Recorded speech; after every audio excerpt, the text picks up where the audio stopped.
Welcome back, everyone. Today, your hosts will be me and Kaitlynn.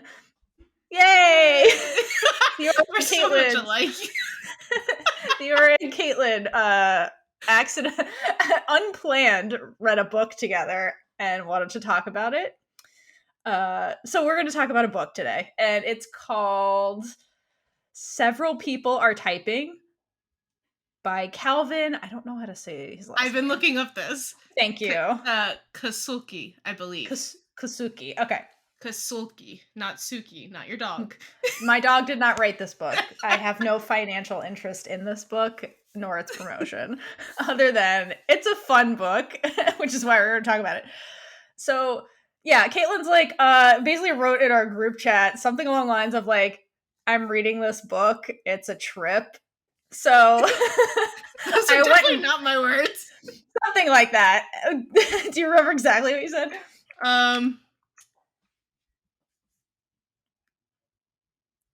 Shit, man, I write if you want a lot in our...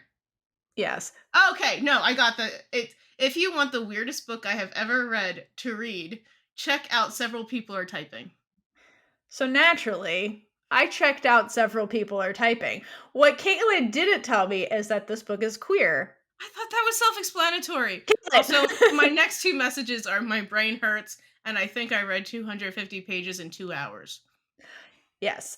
So the book, I read it, and surprisingly it was queer. Thanks, Kaitlynn, for not spoiling it. And so I was like, let's talk about it. The book, it's a short book, and it's super fast to read, mainly because the entire book is written in Slack messages, which, if you're not familiar with what Slack is, it's kind of like Discord, if you're more familiar with that, where it's basically like an electronic platform for communicating, and you can have channels within the main group that lets you talk about different topics. And so this book is basically a contemporary piece that's set in New York City. And we have our protagonist, Gerald, who's one of these white collar workers that work on this company on this Slack channel. And the story is told entirely through the messages of this company's Slack messages. And I think this story is very timely in terms of content, not just because it's queer for our like, this podcast, but also because of what's happening with the writers' strike in Hollywood, with this big fear of like AI, artificial intelligence, replacing humans. And that's kind of like the main crux of this entire story. So I think it's pretty timely, and it's a good one to kind of talk about. So the story is basically a modern take on the melding of like physical existence, which has been the human norm since forever, and the virtual existence. And it's a cautionary tale of like the psychological impact when we lean too far into like virtual existence. And that's depicted in the story by Gerald, our protagonist, literally getting trapped in the company's Slack server.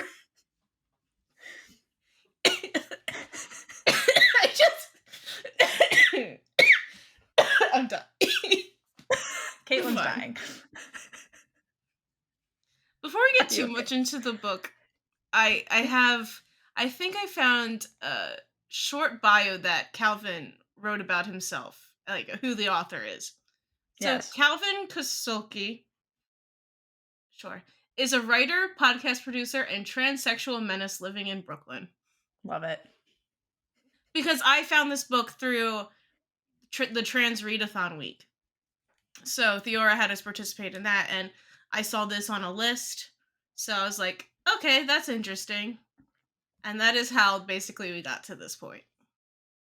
That's really awesome. Honestly, if you're a reader and you want good book recommendations, honestly, like go look up the Trans Rights Readathon hashtag. I found so many awesome books through that. Like, I'm glad this is where that came from. It's awesome. Okay, you want to get into the story? Sure. All right. So Gerald is basically living his life in this kind of like company. And the tipping point for him when he gets like literally trapped in the virtual world, i.e. Slack, is when he opens this Excel sheet he's creating about coats because he's trying to buy a coat because he lives in New York where winter happens. And it's like winter actually when the story starts.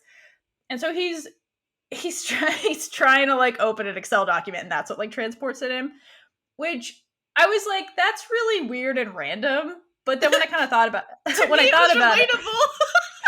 okay, no, why did you find it relatable? I think I it feel is. like it would be relatable to Julie too. It is, yeah. This is where my brain went. That's my partner. Because I always have to look at like every little thing. Luckily, I don't have to make spreadsheets for everything, but I almost, when we were apartment hunting, made a spreadsheet and was like assigning points to each thing of like big must haves and like little nice to haves. And it was just gonna, and I was like, no, you're gonna make it too big. But yeah, spreadsheets are great. I think they're great, but they're also like, I think in the context of the story, it is relatable because we do things like that now. Whereas back in the day, you're just like, I'm cold, I need a coat, can I afford this? That was the decision. Whereas now, I feel like we do this for a lot of different things without realizing what we're really doing is we're breaking down real life into data points rather than like experiencing the coat. We're like breaking down the coat into little pieces and like experiencing the coat like peripherally, if that makes sense. And so I think that that's like the start of like Gerald like not experiencing like quote real life, the physical world. He's just doing it through this virtual medium.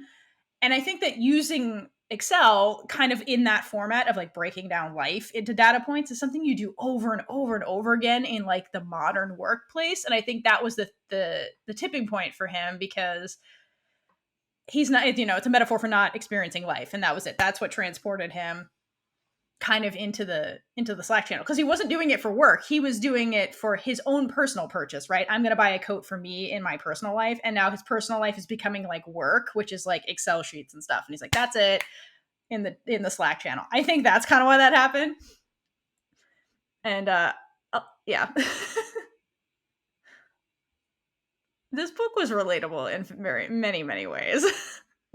Going back through it, the first time I read it, I had not used ChatGPT yet. Okay. Now I bring it up a lot because I have to use it for work. And as I was reading, I was like, well, shit. This thing is like exactly like it because it learns and then takes over everything. Yes. So yeah, I think this is a human fear, kind of what Calvin's trying to like write in this story. But we'll get into like the AI is also a character in the story.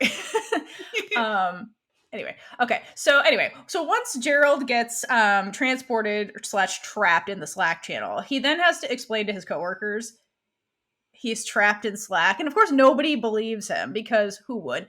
And I think this story also probably takes place after the pandemic, around the pandemic time, where like working from home is becoming more common with like, you know, having a Slack channel to like still communicate without like physically being in an office. So he keeps using all this work from home time. And then they're like, yeah, whatever, you're trapped in Slack, sure. And at first, like, Gerald finds the whole experience of being trapped in Slack as like freeing because if you're trapped, if you're just existing in the virtual plane, like all the mundane work that comes with like just being in the real world, like having a coat to go outside, or like paying rent, or like cooking, cleaning, all of those things that just come with existing are just gone because he's just existing in the channel. So at first he's like, I'm so productive, I'm getting all this work done, and like I don't sleep because I just live in this thing, and you know, it's kind of freeing. I don't have to think about all this other stuff that like come with existing. I But wish like I over could do that for time, 8 hours a day. I'm sorry. huh? I feel like I wish I could do that for 8 hours a day. No distractions. Right, exactly. So like at first he's like, this is great, I have no distractions. That's exactly right. And it's really sad when you think about it. You're just like, when you think of existing as a distraction, you Oh, know? shit. Well, that's something else to talk about in therapy now. Thanks, Theora. Well, it's true. Like become like, you know, because like, you know, that's another thing in like, at least in America, because this takes place in America, the culture is very like work first, life second. And so I think that's another way he's kind of trying to say that. Like, like being able to work all the time unencumbered is like, yeah, goals met, but then you're not like living your life kind of thing. And that's kind of what Gerald discovers like as time goes on, because as time goes on, he starts like losing himself and starts becoming Slack, right? And then he's like, oh, shit, maybe this escapism isn't so great. And through that process, when that starts happening is when he starts interacting with Slackbot. So do you want to explain what a Slackbot is? Is that like common? Yeah. I don't use Slack for what? work. I don't use Slack You for don't work. use it. Okay. No. Yeah. So, just like you've seen in our Discord, but for everybody, there's like different bots in Slack that will help you do things. So we have a birthday bot that will remind us of birthdays, with time off bot, but Slackbot in general is just there to help you through it and remind you of things you can do. Actually, I feel like I should have Slack up for this whole thing. No, don't. This is your off time. That's the point, Kaitlynn. Oh, no, I need to do stuff this weekend. This is why this book is relevant. Yeah, so Slackbot is just like, oh, here we go. There's Slackbot. Ready to streamline your channel list? Below are a few channels you rarely interact with. It might be time to say au revoir. Okay, so basically it just helps you keep track of things. It told me that Danielle shared my private file. Wonderful. In a channel, so she did that twice. And then it says, you're here, hello. To learn all about using Slack, click the question mark help icon in the top right corner of the app. Or you can visit the help center on the web. I do not want to see help center one more time. Oh, okay, yeah, we'll get to that. I, however, am not a human, just a bot. A simple bot with only a few tricks up my metaphorical sleeve. But I'm still happy you're here. There we go. I did not expect to read that on here. So that's like a preview of what Slackbot in the book says, because so Slackbot, really what it is, it's an AI tool in the server, basically, that just regurgitates information. Like you can give it certain commands or like I forget what they're called, like rules, I guess logical rules of things that it can look up in the server, but it just regurgitates information. That's really what it does. I'm sorry. And I love that it has you can communicate with Slackbot. You really can. So continue speaking. I forgot what I was going to say. So anyway, so that's what it is. And so basically Gerald starts feeling himself slipping away because he becomes more and more like the Slackbot over time. And that's depicted by like the phrases that he keeps saying. So like the help center thing, that kept coming up because the Slackbot is essentially, it's like a Google also in the server where it can like help you find stuff, right? Where it's like, I need help with whatever. And the Slackbot will be like, cool, I can help you. It'll search the server and be like, here's some suggestions. So Gerald starts like glitching over time and like his phrases get intermingled with like Slackbot phrases where it's like, I need you to, instead of help me, it'll say help center me, because that's what Slackbot does. And so basically, and I think what that's really trying to show you is that like the difference between kind of like virtual personalities, like an AI like Slackbot, versus like the human personality that exists outside of the virtual medium, is learning. And what does that mean? So, and this is, I think, where the writer strike really comes in with saying, hey, part of their demands is like pay us, which yes. And another piece of that is do not feed my work to an AI machine like a chat GPT that will mimic my writing to make you television shows and then you can fire me and not pay me. Or like, do not give me an AI script and ask me to just edit it, which is an excuse to pay us less. So they're trying to like get AI out That's of what like, the whole thing is? Yeah. Well, I'm actually not educated on it, so. So for those that don't know the writer strike, it's mostly about them actually getting paid because their contracts are based on like broadcasting syndication where like it's almost like akin to in America, like waitresses, where they make below the minimum wage because the thought is they'll get that made up in tips, which is really stupid and doesn't, in Europe, that is not the case. They just get paid a fair wage. But here we do it that way where the tips supplement the income. And so with writers here, television writers, they get paid below what they should get paid with the thought of they'll make that money up in syndication, which is when we I used to have believe that's called reruns. royalties. Yeah, like royalties, but it was through that medium. But then when they switched to streaming, that contracting never changed. So the writers never made up that money. So they're getting paid below what they should be getting paid. And like a lot of them can't make rent and stuff. And they're like, I can't make this a career. So their union is involved to like get them wages where they can live.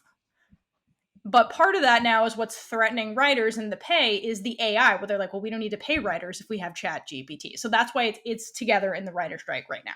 Those are the main two demands. So this You book really is do, unless you're going to get the same lessons of every episode, as we've seen in trying to write Theora's story. Yeah, so like it's good, but it's not perfect, right? And I think in this book, what it really highlights through contrasting Gerald and Slackbot, because they talk together, and then Slackbot later talks to other people when it becomes more independent, but there's limitations to it because the weirdest, okay, so I'll just jump ahead. The weirdest part of this book is when the body swap happens.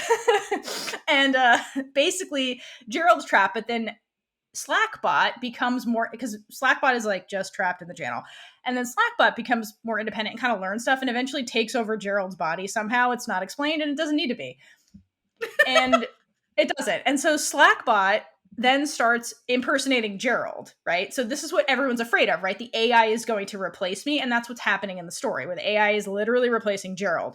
And his coworkers don't notice because, again, like, they're mostly interacting on this virtual medium. It's not face-to-face conversations. They're talking to each other through the Slack channels. And Slackbot, what Slackbot does is Slackbot has access to all the information in the Slack, like the Slack server for this company. And so it uses Gerald's phrases to like impersonate him. And so everyone's like, oh, that's how Gerald talks. Like, yeah, that's him, obviously. And the name says Gerald because Slackbot just changes its name to Gerald. And so everyone's like, yeah, cool, that's him. And like Slackbot engages in like their inside jokes and just like is just mimicking Gerald, right? And so it's like fine for a while. But then the crux of the story, while it's like scary cautionary tale, it shows you the limitations of AI replacing humans, at least right now where we are in technology. And that's that Slackbot can't learn anything outside of the server. So if stuff happens outside of this virtual medium, Slackbot cannot learn. So Slackbot can only advance as much as the information in the channel lets it advance. So because of that, like, it really can't impersonate Gerald because it can only mimic what it knows from the past because Gerald is not evolving. So after a while, they kind of figure out this thing is acting weird because, again, it uses weird phrases like, hey, help center me. And like it ends up like it doesn't understand decorum outside of the channel. So like a B plot that's happening, or C plot really, is that these two other coworkers, Trip and Beverly, start like having an affair with each other basically.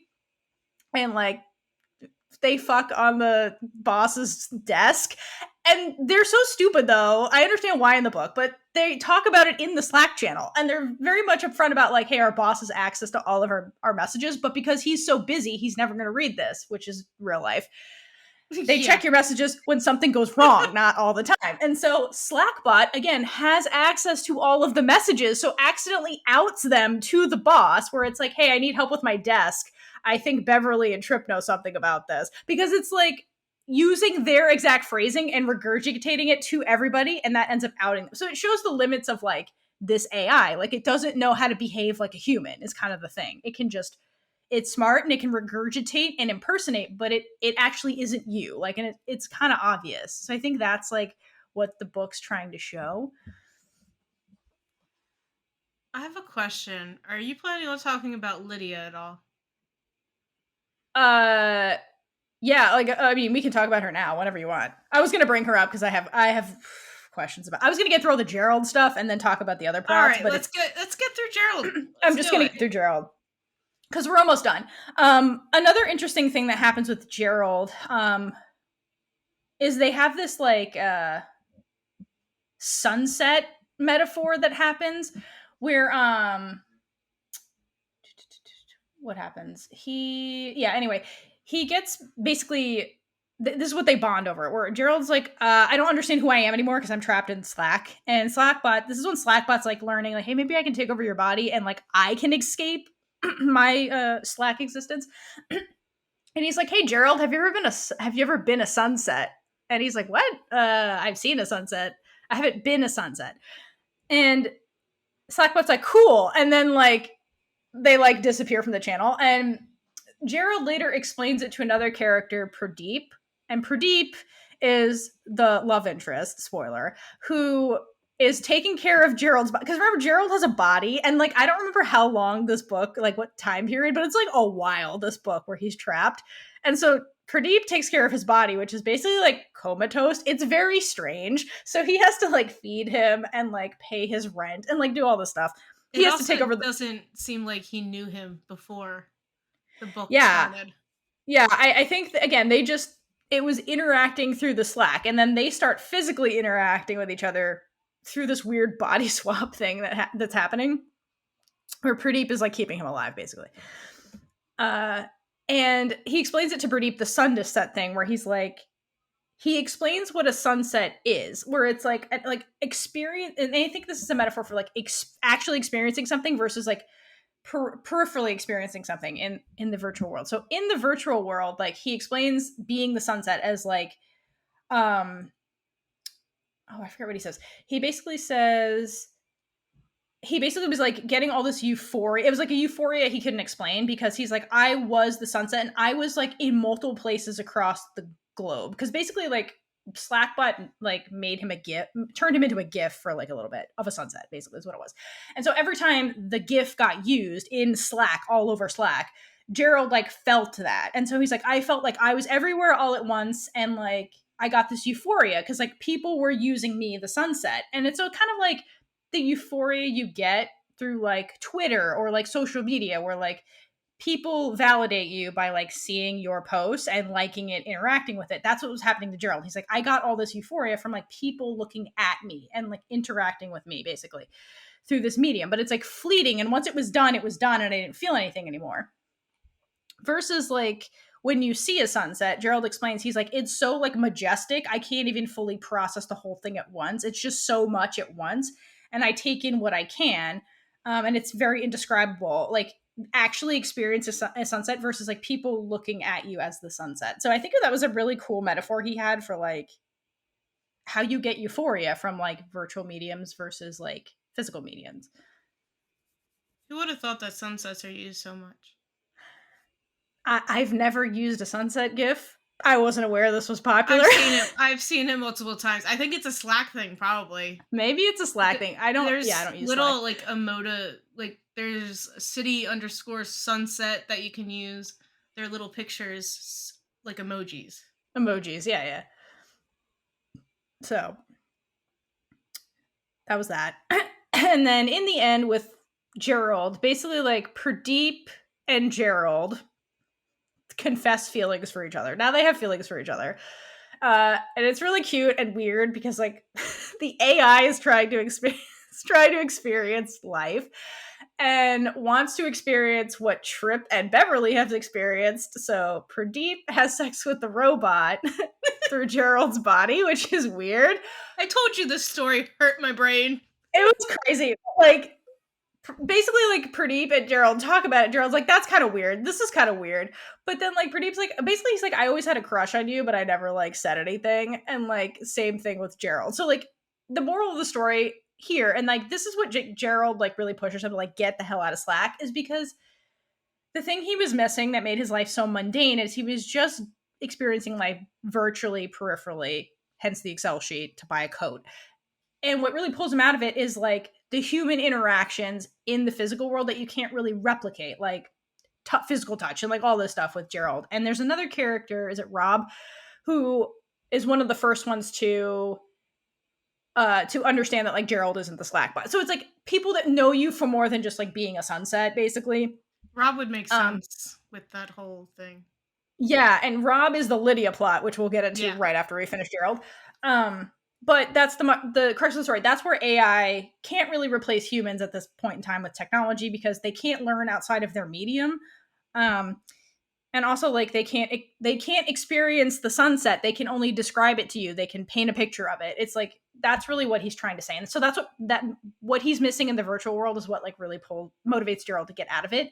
And the thing that gets him out of it is the code Excel sheet. He has to get the Slackbot to open the code Excel sheet, because what is Slackbot? Slackbot is real life broken down into data points. And so he opens it, and then like the body swap gets reversed, and Gerald and Pradeep, it's very convenient. I feel go like on their that happy went way way. too easily to switch bodies.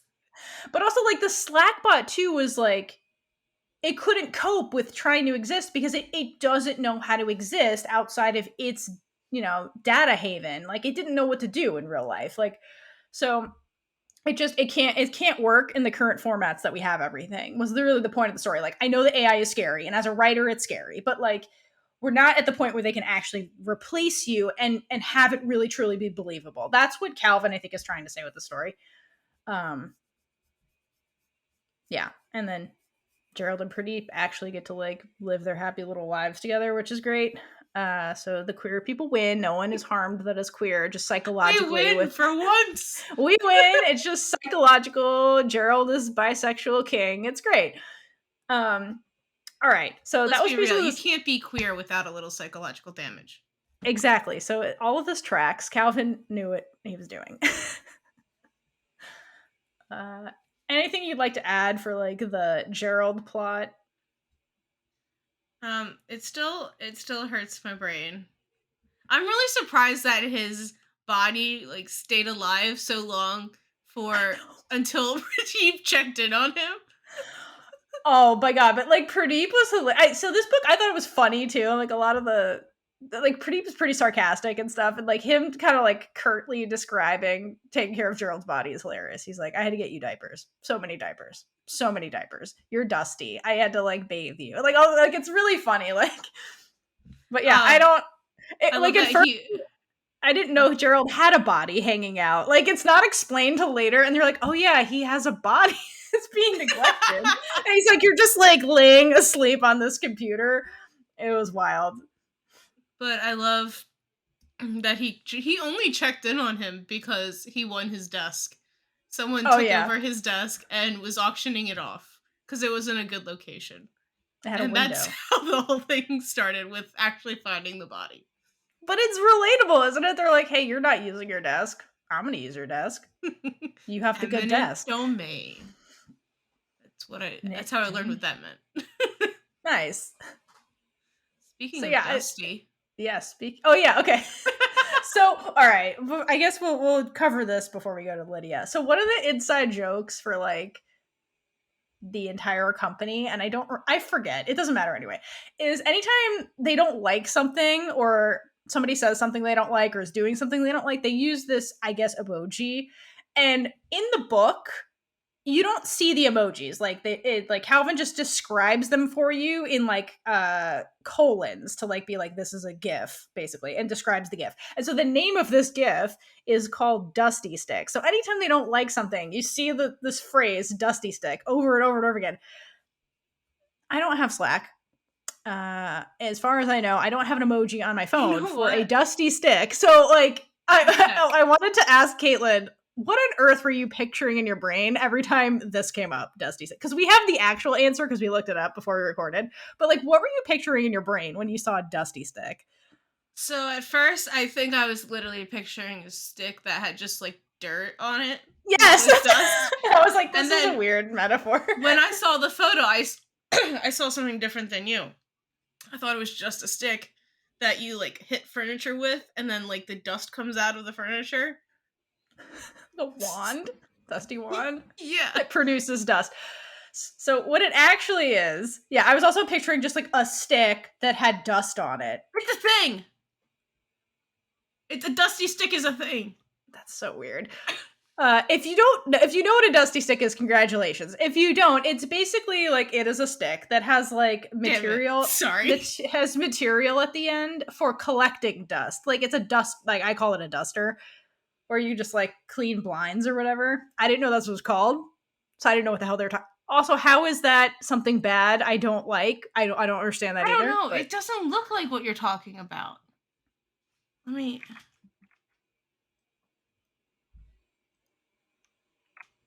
I sent it to the wrong chat, but I can't believe Dusty Stick is an actual thing. I had no idea. I'm glad I checked. I'm glad you checked. But again, I'm glad to know that in our brains, because we had no idea, we were picturing a stick that had dust on it. I sent Dusty Stick to Slackbot. It did nothing. That's the strangest thing I've ever seen. Anyway, if you use a Dusty Stick, congrats.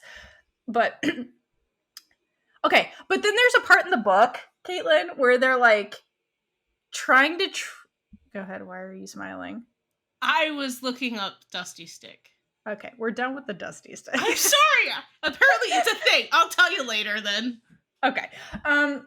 There's a part in okay, so that's how, like, in the book, because it's through Slack, they don't show you the GIF. They just, again, they're like, Dusty Stick, again, to signify. There's a part in the book where, like, after Slackbot outs Trip and Beverly, where I don't know what they're doing, but they're trying to, like, trick the Slackbot or something, where they're not, like, spelling out the full word Dusty Stick. They're spelling out, like, parts of the words in the colons, and I don't know what that means, because in my brain I'm like, isn't this supposed to be a GIF? Why are you like, they would like screw up the letter orders, and like I didn't know what they were trying to do. What do you mean? Part. There's a part towards the end of the book where instead of writing out Dusty Stick, they would write like DUST and just keep that in the colons, and then like Y stick and like separate it instead of like, I don't know what they were trying to do there. Oh, I'm not sure. Yeah, it was weird. But like the Slackbot didn't know what was going on, so it'd just be like, great, thanks, friend. But like answering like a bot would, even like, whereas Gerald would be like, what the hell are you guys doing? This is weird. I don't know, I thought it was weird. It's not important. Well, no, it's kind of, it's in my head now. So just so you know, I found the article that I was like, I haven't read it yet, but I did read a part that Vice, I think that's a magazine or something. Yeah. They use Dusty Stick a lot in their Slack messages, and Calvin wrote for Vice, so it just makes sense on why that's a thing in the book. That's funny. So I thought that was relevant to share, and if you're very curious, at the end I will explain more, because I'm now just invested in this freaking Dusty Stick. Who would have thought that this would be the main takeaway? I mean, we're on the Dusty Stick topic. You might as well. Its origins are obscure, its purpose is unclear, and its meaning is hotly, viciously contested. We here at Vice have been using it for years, but unbeknownst to us until very recently, we don't have all the same conception of what it means. Alright, so it's a long thing, but that's all you're gonna get right now. Just Google Vice Dusty Stick if you want more information. Yes, actually, yeah, that's it. What's Dusty Stick Slack emoji? What does it mean? It means whatever you want it to mean. Apparently. Alright, so speaking of weird shit that went on in the Slack world, there's Lydia. So to kind of set up the weird thing that happened with Lydia, basically what I don't understand what this company does. To me, it's like the contemporary version of like the main job that was happening for like people. Whereas like if this was 100 years ago, they would all be working in factories. This would be a factory job, like the factory workplace.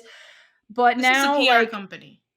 Yeah, this is like white collar work where they're not producing stuff. It's like communications is basically what they're doing. You don't make stuff like in a factory. You're just communicating for basically people doing my job. That make stuff. Yeah. So this is like the new factory job, basically. And so they're all working on the big campaign they're working on is this dog food company that poisoned Pomeranians. And they're trying to like PR their way out of this, basically. And so that's where Lydia comes in. Bjark. I guess. I don't know. It's like Swedish for bark, I guess. BJARK. I don't know. It doesn't matter. But yes, it does. No, it doesn't. Go ahead. No, go ahead. No. You want to talk about Lydia. Take it away. Oh, Lydia. I'm still on Bjark. I know. I'm sorry. Let's go. All right. Lydia Lydia and the wolves. And the That's all I howling. remember with Lydia.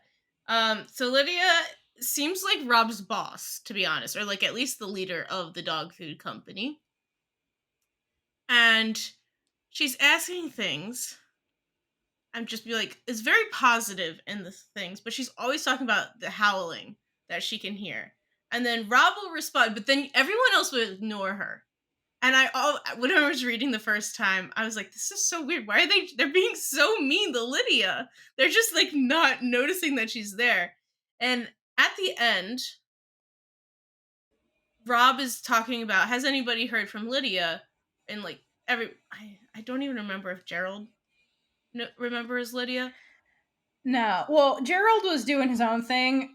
So, for context, Rob and Lydia were like working on this campaign together. And Lydia's like, hey, here, like, it starts with like the memo getting lost, where Rob's like, well, where's the memo about this Bjark thing or whatever?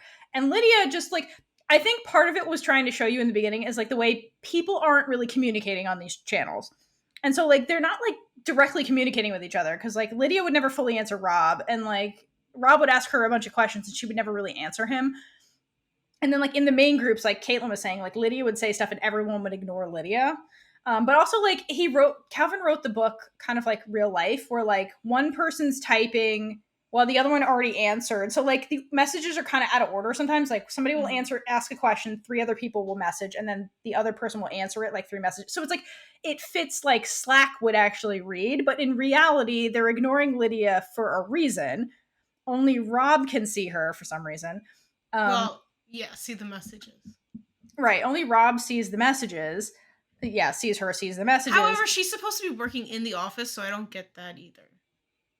Well, that's the thing. People are So no one knows who Lydia is, and Rob's like, yeah, no, she uses that desk, and then everyone's like, no, that desk is always empty, and he's just like assumes she's always working from home because again, like it's a commentary on this type of job where like most of the interactions everyone's having is in the Slack channel, not in there. They have a physical office where they come in, but they don't really interact with each other in the physical office. They're interacting on the Slack medium. So like it's a commentary about, even though like we exist in the real world, we're still like always existing in this virtual experience, even at work when we are in the same room with each other, right? So that's why Rob's like, I didn't think it was weird because like I don't see like I can relate to this totally. Like I work in a hospital, but like a lot of my coworkers I interact with, I've never met. I only interact with them on our Teams channel. That's our like Slack version. So like I've never met these people, but I've talked to them on messages. So if like you told me this person didn't really exist, I wouldn't know because I only talked to them in this channel. So Rob finds out like later that like Lydia basically is a bot too, like a bot manifestation. So that's why she doesn't exist. I don't know why he can see her messages. I was thinking that Lydia was like a version of Slackbot.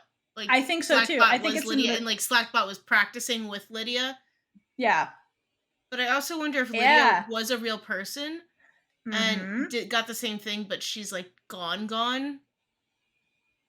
Yeah. So yeah, it was Lydia was Slackbot in person or Slack impersonating somebody else, and where Lydia comes from, Rob finds out later. So again, their whole conversation starts with where's the memo about this project we're working on with the dog food, and they want you to make copies, which I don't know what that means. So basically, copy is all the social media posts. Each social media post is a copy, like just the words written. So a blog post, that's copy for this blog. Okay. And so I don't fully understand this part too, but they had like 3 people. So those are the customer personas. So those are the people that they are targeting with their marketing message. See, I didn't realize that like this wouldn't make sense to people because this is what I do. Yes. So yeah, each one is a buyer persona, and you do that so you can better understand what people you are trying to target. So when you're writing copy, you're targeting it better and it'll have better engagement with the people you want to actually interact with. I think though the problem with the memo is that 2 of the people were actually real people and the third wasn't. And so like the memo goes missing, and then so Rob's like, where is it? And then Lydia, the bot, sends Rob basically the copies, and like two of the people, it's like this weird story where like, which we find out they're real later because Rob outs all of them on social media and solves the problem, which you shouldn't do as a PR company. But like one of them's like a real person, doesn't have a dog, is like a social justice warrior, and then you find out she's mad at the second person because they like had a boyfriend in common or some shit, and so she's trying to poison her dog or something. It's something like that. And then the third person, like Lydia sends it, and it just says like 3, like as the name, and then it has a couple of bullet points. But we find out at the very, very end that the third person was a persona, like you're saying. This makes more sense now to me. Named Lydia, and some of the bullets were missing because Lydia the bot removed them and like was mimicking these personality traits. So they said something like, oh, this person is overly enthusiastic, uses multiple exclamation points, which if you go back and read her messages with Rob, she's always writing like, yeah, 2 exclamation points, this 2 exclamation points. So the bot was just mimicking the persona to come off like a person. And so something it's been about like a few weeks since I Huh? read this. It's been a few weeks since I've read like the entire book. So as you're saying this, it's all coming back to me. So yeah, Slackbot basically just chose Lydia to be a human, and then was like, "This isn't enough for me. I want to be in the real world," and then targeted Gerald. Targeted Gerald, yeah, exactly. So they were Rob was the original guinea pig, and and I guess Lydia was like his Slack bot, and only that's why only he could see the messages. And like when Lydia left the group, only Rob could see it. Only Rob could at Lydia, and like anyway.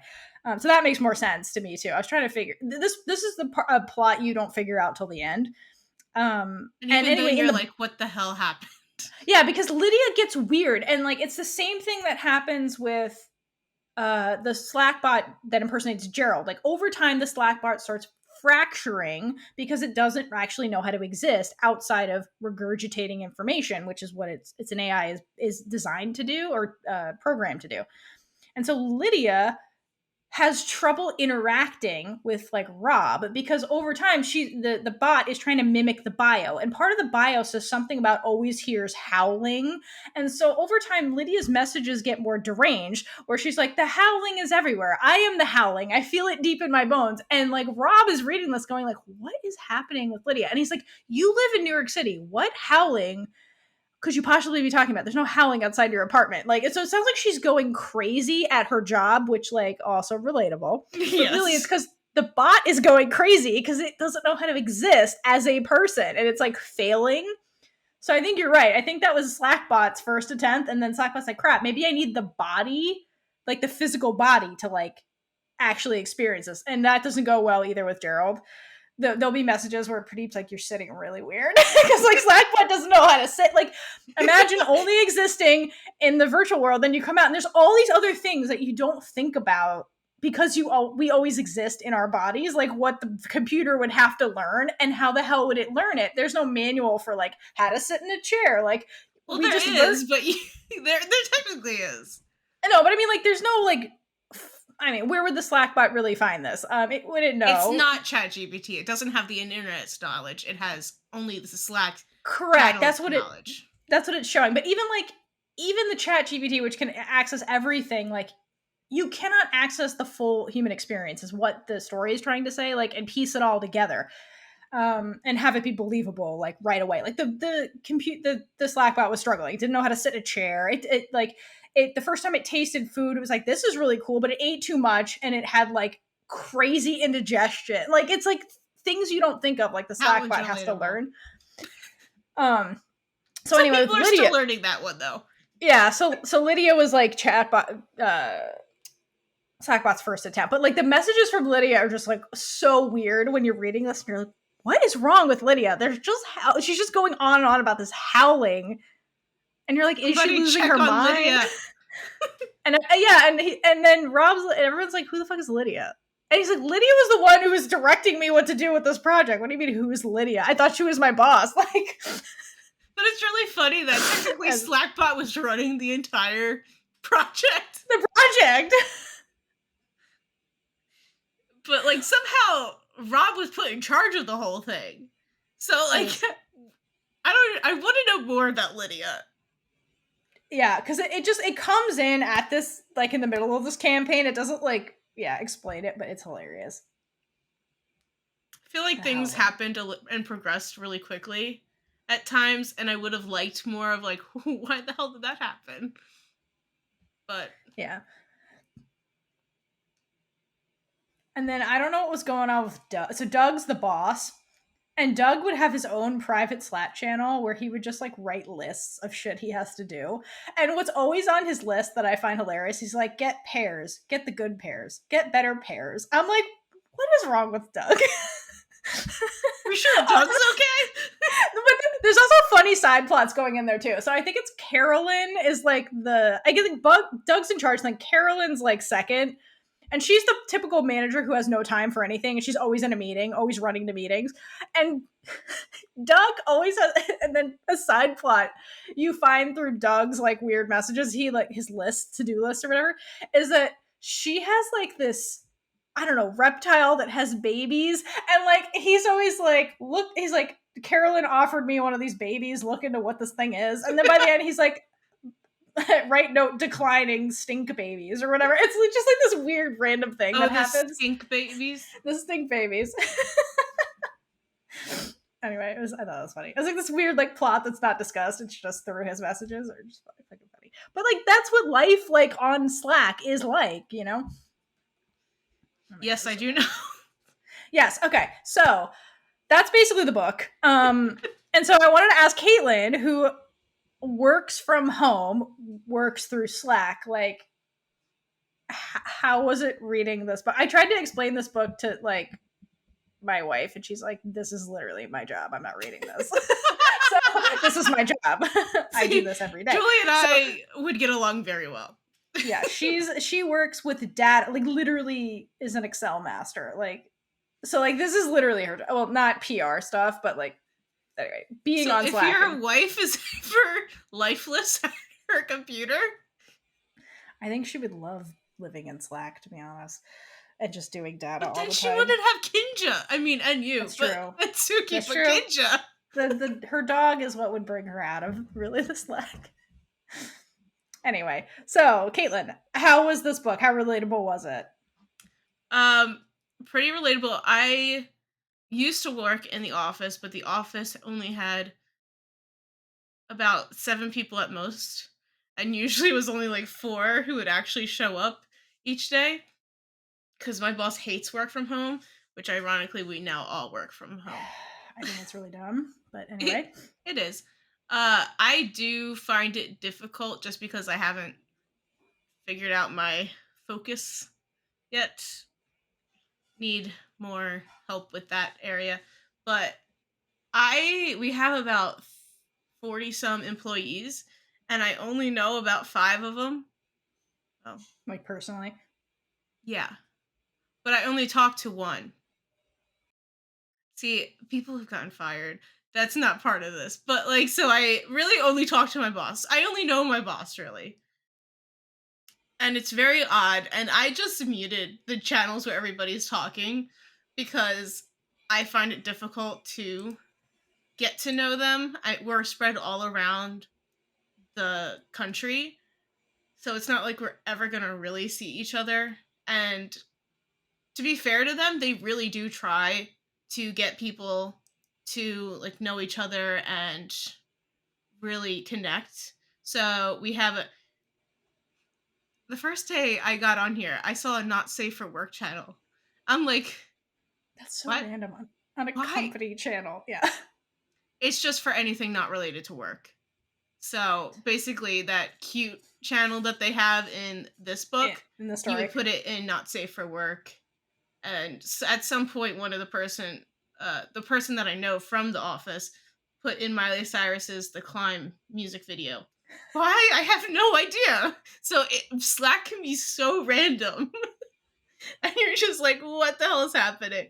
And I relate to Trip and Beverly, not in that way, but the way that you talk about things that you don't want like the big people to know about. Because Danielle, and if you've watched our channel in the Motherland reaction video, you know who Danielle is. She used to work at the company, and most of our messages contain... Can Ryan see this? should we go off and just text each other? So there's certain things you don't want to say through Slack, but most of the time they just don't check, because really, who has the time to check everything? Yeah, so like I think the way Calvin wrote it was super relatable, and like the Lydia thing too. Like somebody just going crazy and messaging random shit in the Slack, like I feel like that is actually relatable, and you wouldn't find that weird really off the cup, because like you said, people just drop random stuff in group chats all the time, and you're just like, sure. I kind of want to use Dusty Stick on every single post now and just I see know, if right? anybody comments on it. Dusty Stick. Dusty Oh my Stick. god. Okay, so right now my boss wants monsters on every deliverable that I give him. So like he has a book coming out, he wants monsters on the cover. The publishers just said no. We have a podcast coming out. He wanted the monster as the mascot. So I gave it to him. So now whenever he wants monsters, I'm just gonna use Dusty Stick. Dusty Stick. Because I used the grimace face on one of them. Oh, that's a cute kid. Sorry, I got distracted. Don't go to not safe for work. No. No. Don't do it. It's filled with dogs and babies and tattoos. Yeah, I think that makes sense. I just saw monsters in there, and that I'm getting out of it now. It's enough headaches during the work week. Okay, so basically, yeah, Slack is weird. The book is weird. Perfect match. Okay, other thing I wanted to ask. So like the book has like, I read it on like Kindle or whatever.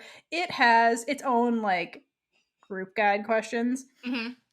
And so I wanted to ask something that from this list that I thought was interesting. So it asked one question about like Slackbot, and it's like, did you see Slackbot as a villain? What do you think about that? I thought about that one, because at the end, like it's supposed to be like the antagonist of the story. Right. That's the word, right? Yeah, you're right. But really, it's just trying to learn. Like that's what it's meant to do. Yeah. And there is plausibility, and I think it's hard to say like, oh, it wants to be human when like it hasn't actually happened. Like these things are like fictional, but I mean, I guess it could, just like when we were talking about The Last of Us, and like that could actually happen. Things that we never thought could happen have already happened. Yes, So, we're living in precedented times all like every week. I don't know. Do you think I don't think it was trying to be a villain. It wasn't trying to do any harm. Totally. Except take over Gerald's body and trick him okay. saying... Okay, wait. It kind of did, though, in a way. Yeah. Where it was like, okay, we didn't talk about this, but there's a part where like after Slackbot like does the body swap, basically tries to get Doug, the boss, to like reset the Slack channel to trap Gerald in Slack. So there is that plot where he's like, hey, Slack is acting weird, help center or whatever. But you know what? Doug's like, yeah, whatever. I'll like send IT to like reset it or whatever. Once Slack gets human form and stuff, then it becomes very villainish. Yeah. So, but like it's the people. No, yeah. I don't know. Well, I think it's an interesting question to ask, because you're right. I think that Slackbot is set up as the antagonist, but like, I don't know, maybe I'm just super desensitized to like villains and like what is a villain really. Where like, yeah, Slackbot is the antagonist to Gerald, but like, is Slackbot bad like you would associate a villain, or is like Slackbot trying to just live its life and trying to like do what Gerald was doing, escapism? Like, is it really malicious? I mean, at the end of the day, we are not AIs, so we're not going to know that experience. Yeah, no, exactly.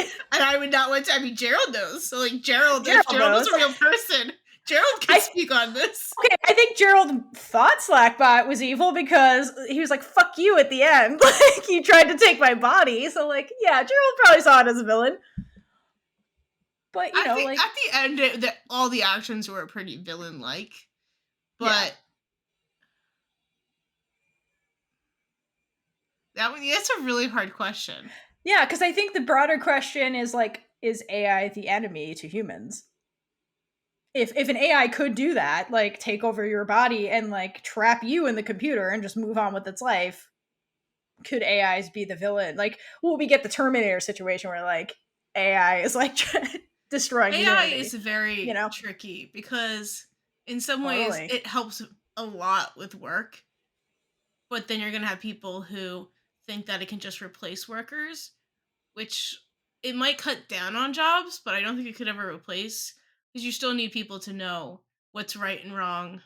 We have someone who works with us and they call him Brain with a capital AI because his name is Brian and he That's knows funny. ChatGPT inside and out. He's been teaching the whole company how it works and how to use it effectively for our own jobs. So I forgot where I was going with this, which is something I say in every single episode. You're basically saying like AI can't replace the humans, so Yeah. So he yeah. said, remember that our company is very has human in our mission. This AI, it will try to lie to you because it'll think that things are true, but you still have to validate and make sure, go through things. I asked this, I used it to write a blog, and it took like 5 to 10 tries, and I still had to piece it together to make it actually cohesive in what I wanted it to be. So it's a tool, it's a helpful tool, but I hope it never gets to the point where it tries to take over bodies. I mean, yeah, let's hope we don't get into a Terminator situation or body swapping. But yeah, I think I agree with you. I think it's kind of like AI is a tool. And it's kind of like to go back to like 100 years ago, this would have been a story about working in a factory. And what is working in a factory like now? Like technology took over most of the jobs that the physical people had.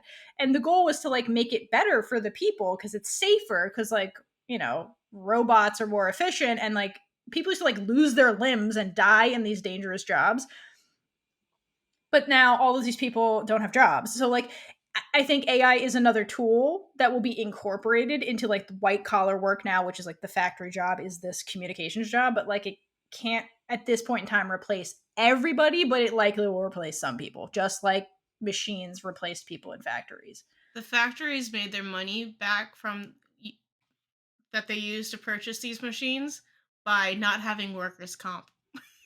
Yeah, by firing people and giving all the money to the few people that remained, mainly the guy who owned everything. So yeah, like and that brings us back to the writer strike, which is why the writers are like, you're not going to replace us, because we have tried using Chat GPT to write stories, and like they're okay, but like they're They're not just super something funny to laugh at. They're but they're not like they don't. At least from our experience at this point in time, the Chat GPT we were using, it didn't have the depth of like what a human could come up, because again it can only regurgitate what you tell it to regurgitate, and if you can't tell it everything and you can't just tell it, so people who like may know it and use it very well are listening. We didn't train it at all. We gave it a short prompt, didn't give it yeah, any background info.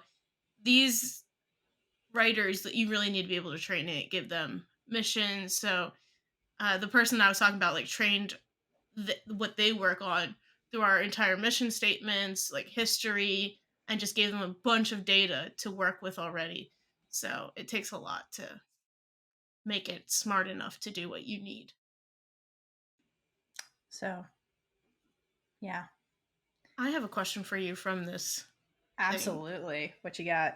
So, number two, the novel is written entirely in Slack messages. How did this unique format affect your reading experience? Ooh, well, first of all, it made it faster to read, because if you had a novel that was like 250 pages, it would take a lot longer to read it. So it was a quick read, which I really liked, and I liked that it the way Calvin wrote it, it read like a Slack message. So you kind of almost have to be used to like big group chats to like read this, Which because we if are. which we are. And if you're not, I can see this as being a frustrating reading experience. Whereas normally when you read a narrative, it's like everything flows from like sentence to sentence. Whereas in a realistic giant group chat, it doesn't read like that. It reads when the person hits send to like the message, and you could have multiple message in between. So like I thought it was fine because I'm used to working on these platforms, and I'm used to working on something like reading like a Slack where it's like, the answer you're looking for could be like 5 messages later because of when several people are typing at once, like the messages just come in when they come in. So Something that uh they before, yeah. but just like Slack goes, something that they didn't put in this book, but you have threads, which I find actually more frustrating.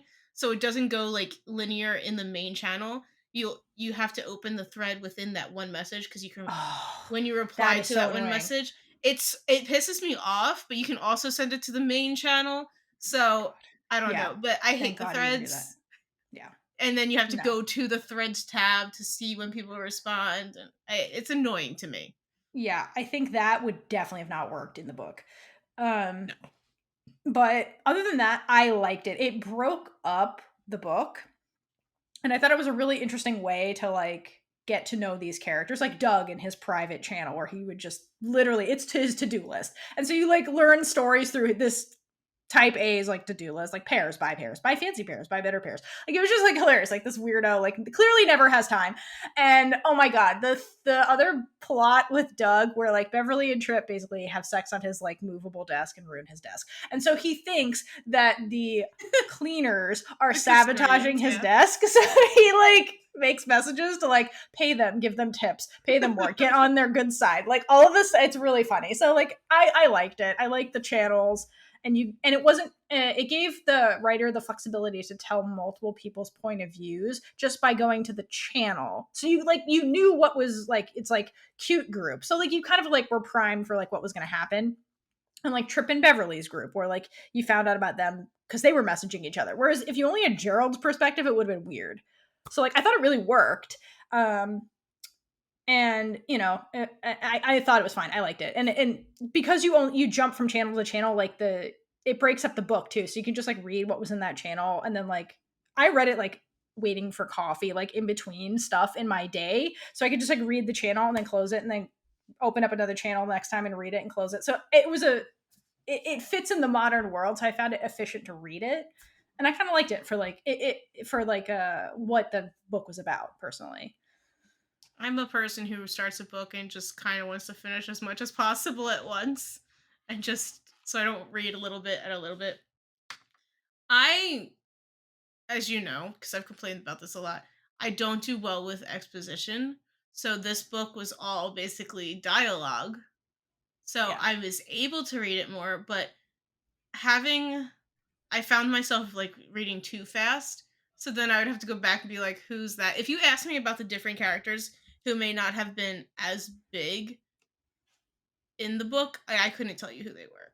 Just because I Yeah. was reading the messages so quickly. But it did feel a little weird. But I understood it because I do work in this. And especially with the marketing, which I didn't realize that would be confusing for people. Yeah, like I didn't know what they were talking about. I was just like, I assume this is some communications because they don't explain it. They don't explain it. Just like their channel's like NYC company. They don't explain what they are. They don't explain what they do. They're just like, we're copying, we're doing this. I'm like, I don't know what they're talking about, I but think sure, it's a Rob had modern to workplace. write 100 social media posts, and as soon as I read that, I was like, huh. Because I'm just like, I hate this so much. I feel your pain, Rob. Gerald, go help him. Totally. So like, I think it is a very relatable book if this is your job, and I think it's easy to read. Like I don't work in Slack, but we run a Discord server, which is similar. Like, and I work, I'm an essential worker. Like throughout the pandemic, I physically had to go to a hospital. There was no virtual working in a hospital for my job. So like I have to have that person interaction all the time. I have to physically be there. So like parts of it weren't relatable, but I could empathize with the situation, and the format made sense to me. But like if I had no baseline for what Slack was, for what Discord was, if I didn't, regularly interact in group chat formats, I could see this being very difficult to read personally. I'm just thinking, like, there's just names on our Slack that you don't hear from, you don't see them in The meetings lurkers. sometimes. That I'm like, Lydia, are they a Lydia? Because like there's something I'm like, who are you? Yeah. So again, like the whole thing is relatable if you have a baseline for this story. But I feel like if I tried to have my mother read this, who's never used any of these things, she'd be like, "What am I reading? I hate this." Oh my god, I should do that. I should have my grandmother read it. Do it. Yeah, Caitlin's grandma's a big reader. Yeah, I'll have to see. You gave her a book recommendation. I'll see if she read it. She I loves did. book recommendations. So if anyone has recommendations for her, she'll read it all. She loved Big Swiss. I would love to get your grandma's take on Big Swiss when we. Should we invite her in that episode when we finally talk about Yeah. it? No, I think I was gonna see if Bree wanted to do Big Swiss because I know she got the book. But yeah, like I would love film something about your grandma. Like if she's cool with it, I want her take. Oh yeah, I I would mean love she's in to my know. documentary. She's totally cool with being on camera. Yeah, I want her take because that's amazing. Big Swiss was super fun. I promise we will talk about Big Swiss. I know that was supposed to be our next book club, and now there's this book. Surprise. This isn't really a book club. This is just us. Yeah, I just read it and I was like, Kaitlynn, you didn't tell me it was queer. Let's talk about this book. It was interesting, and I thought again timely because like the writer strike and it's relatable to what's going on in the world of media. Like we said off camera, it's queer, but then it's like very little queer, but then it's I don't know. It's like very. I mean, again, quick. it was quick, and it was just part of life. That wasn't the main point, and like I appreciate. Like I was surprised by it, and I was like, great, love it. I love it more now. I don't know if I knew about that relationship when I started. I just knew that the author was trans, so that's why it worked for Trans Readathon. Yeah, like love it. Anyway, but so you can tell pretty quickly when he's like, "Yeah, the beard works for you. It highlights your cheekbones." Yeah, there's like hints later where you're like, what's going on here? Yeah. Because like their first interactions, Pradeep and Gerald on the Slack channel are just like these like quippy, sarcastic. Like you wouldn't know, you know, out of context. It's hard. Like you don't realize like it's like negging, flirting a little bit until later when you have a context where you're like, oh, okay, that's what's happening. So I love it. I thought it was a fun book. It's super easy to read. We just spoiled the shit out of it. We did. So if you didn't read it, maybe we should tell them to read it first. Is that Brave Quail? That is Brave Quail. Well, no, that's actually just a regular vacuum. Brave Quail is gone. Brave Quail is Theora's Roomba. Roomba. You said it's gone. What do you mean it's gone? Oh, Julie took it to go clean while we were doing this. Okay. I thought it was gone. I'm like, Brave Quail cannot be gone. No, I would be sobbing. It was gone. I love that robot. See, AI is great as a tool. That's what I'm saying. Yes. Anywho, yes, so okay. Much. Is there anything else you'd like to say about this book before we wrap this up with our hydration scale? No, but I'm starting to love Dusty Stick even more, so I know. We're gonna bring it into our group chat and with no context and see what Bree says. Because Bree has not read this book. I'm gonna see if it's in Discord or like put it in our Discord and just start using it before this episode comes out. Yes. Again, and just Bree's not gonna listen to this. So like she won't know. You guys will be on it, everyone. She's not gonna know. We'll let you know how that goes. Don't tell her. So in honor don't tell her. In honor of Calvin, we will use our non-binary trans hydration. So how many cups of coffee would you drink for trans non-binary Jesus? Huh? Or how much would you caffeinate for? How many cups of caffeination? Caffeination of your choice. Sorry. I'll give it a 6. Me too. I thought it was I liked the format, honestly. It made for a very easy read. It was, you know, if you're not somebody who does well with reading, and like I thought it was helpful that it was in digestible pieces. It was absolutely wild. You were correct. It was fun. I just thought it was a fun story, and the fact that it was queer was also just a nice bonus, honestly. I have trouble with reading and picturing things.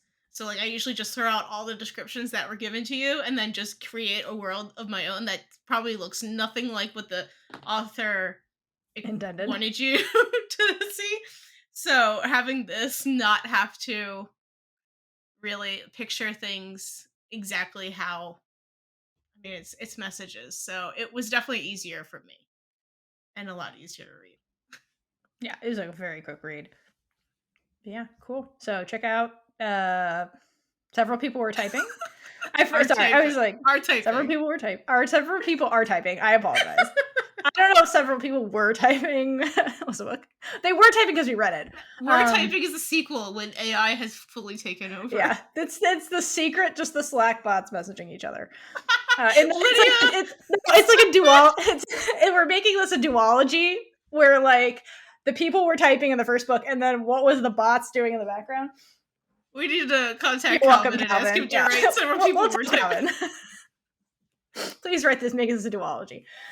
Is that what it's called? Yeah, a duology is like where you have it's not really a sequel because it doesn't follow it. It's what was happening at the same time from another character's point of view. So like the duology would be that's what was Slackbot doing. Yeah. Got it. Exactly. Cool. So we hope this was entertaining. And we'll see you next time when we have some other topic we're going to talk about. I have a couple I'm thinking of. I'm trying to wrangle a friend of mine to do Taylor Swift. Yes, Taylor Swift. She's like an expert on Taylor Swift lyrics. I'm not kidding. She's really going through it right now. Family death in the family and things like that. So maybe next month. So we're going to talk about queer themes in Taylor Swift songs. So not a commentary on the sexuality of the artist. It's just about her music and why queer people love it, basically. However, I have a friend who has a whole presentation on that topic. Yeah, no, you can find Gaylor stuff elsewhere. We're not talking about that. That's not what we're doing. And then I think I'm gonna do Willow finally. We recorded Willow. It is one of the lost episodes you'll never get. I'll be able to talk about that with you. It's a hot mess. So yeah, I figured you and I could do that. And then I want to do Killing Eve also. It's just I'm the only one that's seen it. So now that I've watched Grey's Anatomy, I'm gonna try and watch Killing Eve. It's just gonna be me ranting. Yes. There's so much. It's just so well. No, I think what I'm gonna do is talk about like season 1 and season 2 by themselves, and then just loop 2, 3, and 4, and just the anger will escalate. This actually might have to be a Theora only episode. It might like anybody. Right. It might just be me talking, which is. And then I'll do like a reaction video. Either with just me or someone else, and we'll watch the first and last episode with no context in between. I would love to see somebody do that because it's just. Now, the ending was spoiled. I have seen the first episode, so I don't remember the first episode, though, so that's why it'll work. But yeah, just to go from, like, Phoebe Waller-Bridge's Killing Eve to Laura Neal's Killing Eve. Just... Yeah. Good luck with that. That's a whole other episode. Those are be multiple episodes. But anyway, so that's potentially stuff we have coming up. And we might. There's going to be a prom reaction video. Kaitlynn later on today is going to be filming a prom reaction video. You'll get to meet somebody new in that video. And the movie Prom on Netflix. Yeah, because it is prom season. 'Tis the season, and it's queer and Ryan Murphy production. So it's actually pretty good. Selling point. I know. It's colorful and it's a good production. I actually did not know that it was his production. Yeah, it's a Ryan. It was based on an actual real play. Yeah. And then we may be filming Warrior Nun soonish. So if you're waiting on the Warrior Nun and you made it this far, like it's coming. We're gonna finish it. We promise. Cool. One way or another. I'm gonna find you. That's the Killing Eve song. We're gonna finish Warrior Nun and have some fun. All right, we've gone to musical land, so I think it's time for us to sign off. Thank you guys for everything. Please like us on all the things, review us, download our episodes, please, which is really helpful. Like stuff, like the YouTube videos, subscribe, be a Patreon if you want all this extra stuff. Kaitlynn keeps promising everybody. I'm gonna put it on. We do have stuff on there. We do. We love all our patrons, all our friends. And hey, if this book didn't turn you off of Discord channels, come join our Discord channel. We promise our Slack bots are bots and not people. So cool. Yeah, we have Mackie, and we have levels, and people love leveling up in our Discord. It's a whole game. So come join the fun. We promise no body swapping. And until next time, see you guys later. Bye. Bye. And with that, we've been Big Gay Energy. If you like this episode, check out all our other episodes right here on YouTube. Please like, leave a comment below, and subscribe for more amazing, super gay content. If you'd like to support us, check out our merch store, or join our Patreon for early access to episodes, exclusive content, and so much more.